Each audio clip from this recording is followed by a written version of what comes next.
Kiveli. And today's video is not just about music like it usually is, but it is about a different art form as well, namely acting. We often wonder what the parallels and similarities are between music and other art forms. For example, dancing, acting, painting.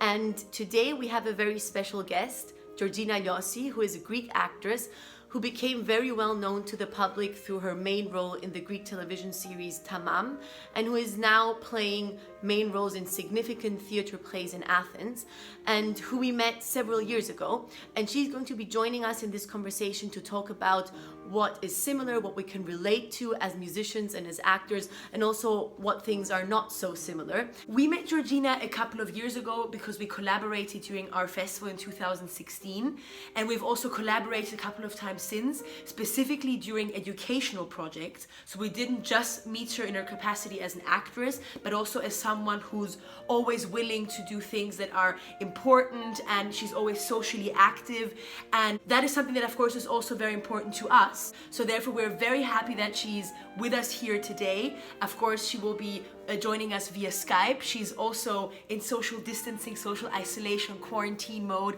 however in Greece, in Athens. But we're so happy that of course with today's technological means and everything, even in times of social isolation, we are able to have interesting discussions that give us inspiration and food for thought. So without further ado, let's get into the Skype call. Thank you so much for joining us from Athens. The first thing we wanted to ask you is, what would you have been doing if there wouldn't be a corona crisis at the moment, and what are you doing instead? Well, yes, I actually had two theatrical shows that were going on right now.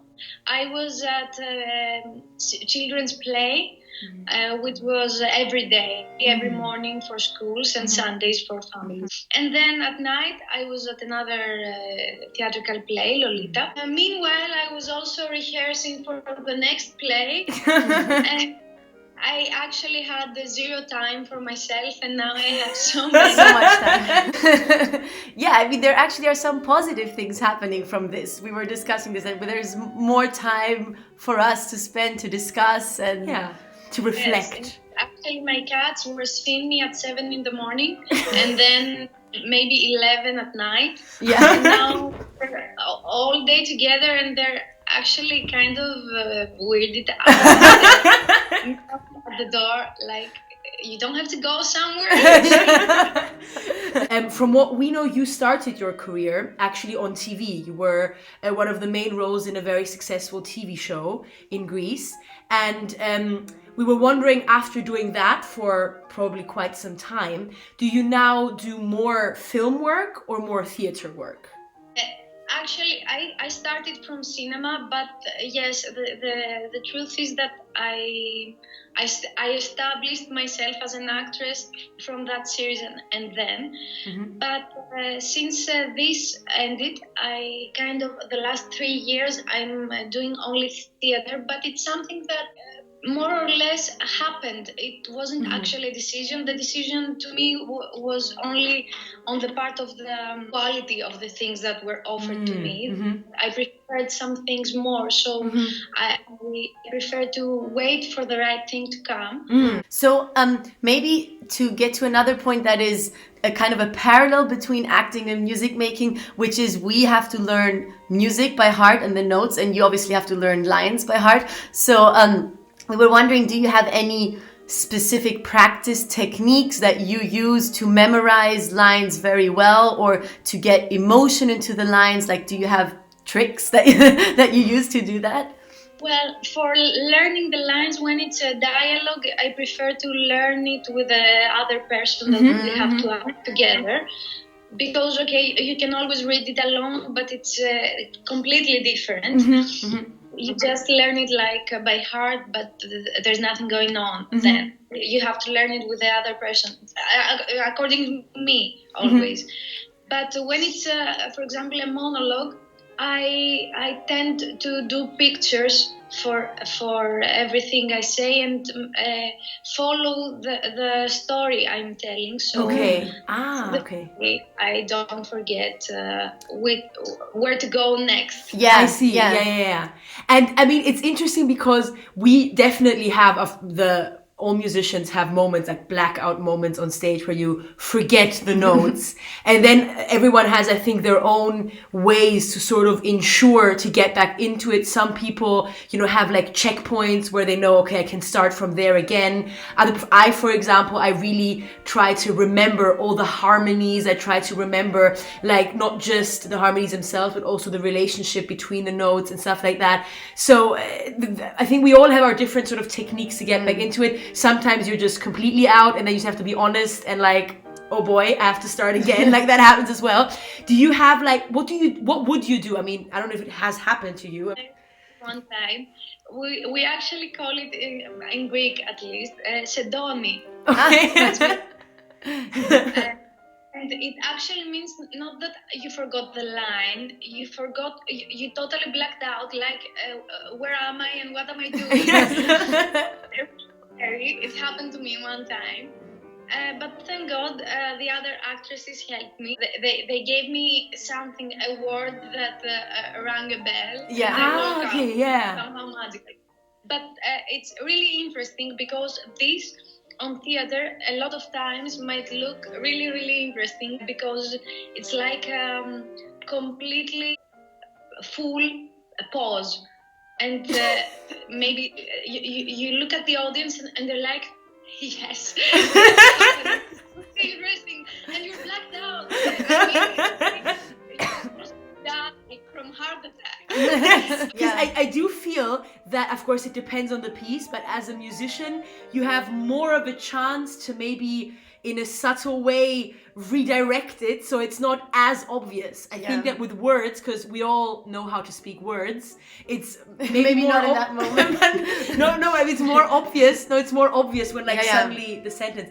Do you think that that's a real source of anxiety, like forgetting the word? I believe it's a sign of the other way around. I believe that it happens to you, at least at theater, in a scene that you feel really confident that I know it so well that it's never gonna happen. So maybe, I'm not sure if this is what happens, maybe you get to autopilot.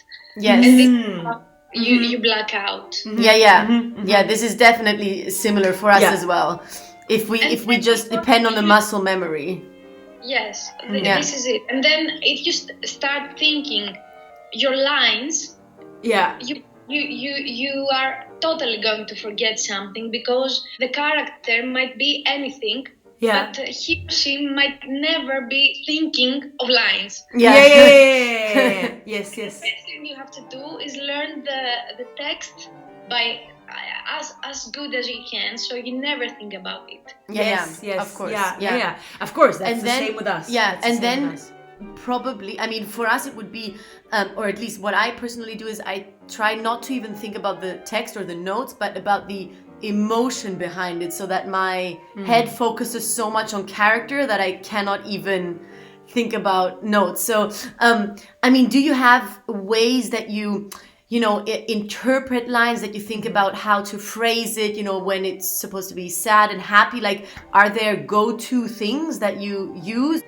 I tend to read it having in mind something personal that rings a bell in the thing I'm reading. So this is the first reflex, and it's somehow true because I didn't have to think more and analyze it. It's something more authentic.